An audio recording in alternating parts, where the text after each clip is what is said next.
Pregunta número 6. Como toda pregunta, las alternativas, ¿de acuerdo? Alternativa A, alternativa B y alternativa C.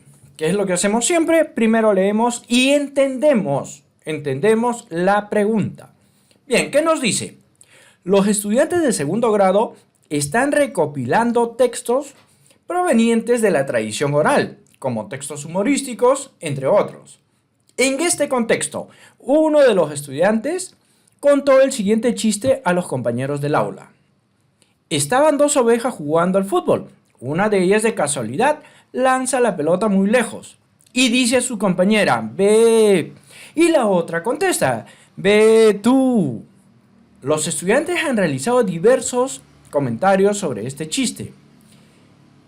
¿Qué estudiante ha reflexionado sobre los aspectos formales del texto? Bien, hay dos puntos a considerar. Uno, que los textos son provenientes de la tradición oral y la pregunta propiamente dicha es ¿qué estudiante ha reflexionado sobre los aspectos formales del texto? ¿Estamos? Entonces veamos esto.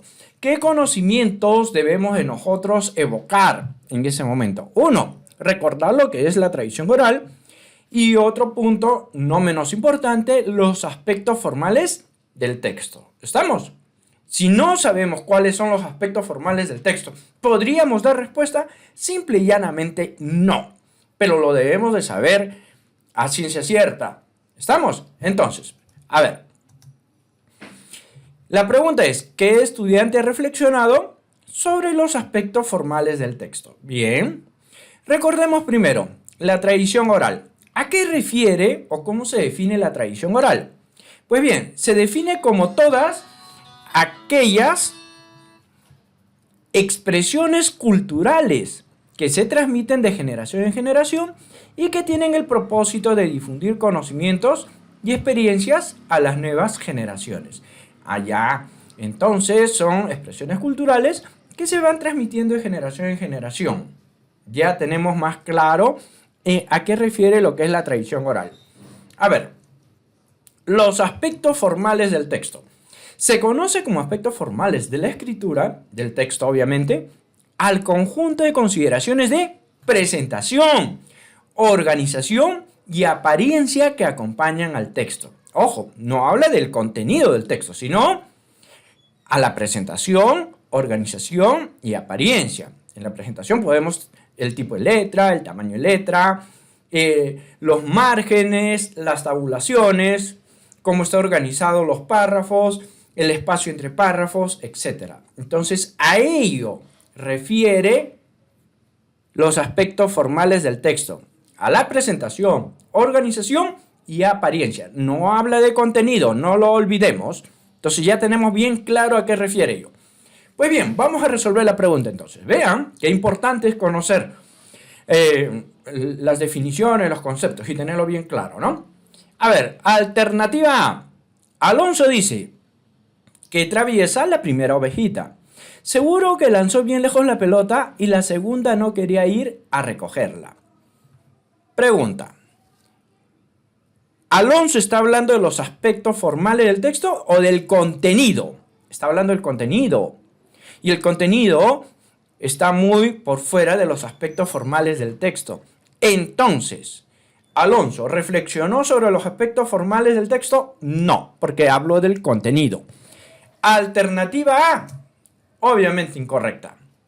Vamos, alternativa B. Bernarda dice, en el chiste se usa el be que hacen las ovejitas para decir no. Creo que esto es bien chistoso. Ah, está hablando, ojo, Bernarda, ¿de qué está hablando? ¿De los aspectos formales? Sí, ¿no? ¿Podría ser la respuesta? Podría ser. Vamos a la alternativa C. Carmela dice, parece que la ovejita no quería botar la pelota lejos a propósito. Creo que solo fue de casualidad. ¿De qué habla Carmela? Del contenido del texto. Del contenido. Entonces, alternativa C, incorrecta. ¿Cuál es la alternativa correcta? La B.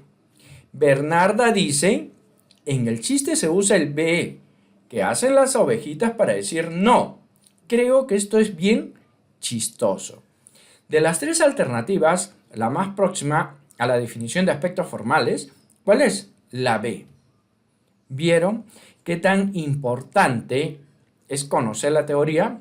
Demasiado importante, porque como acaban de ver en la pregunta, son bastante similares las respuestas, pero el solo tener claro a qué refieren los aspectos formales nos permite llegar a la respuesta correcta. Y otro punto más, acá hablo del tema de tradición oral, pero como ven, para resolver la pregunta no fue necesario. En muchas preguntas ocurre ello. Sueltan conceptos que probablemente deberíamos utilizar, pero finalmente no tienen mayor incidencia en la respuesta que debemos de dar. Entonces, no lo olvidemos. Importante la teoría, si no, muy difícil. Bien, cuídense y seguimos añadiendo más contenido, ¿ya? Hasta luego.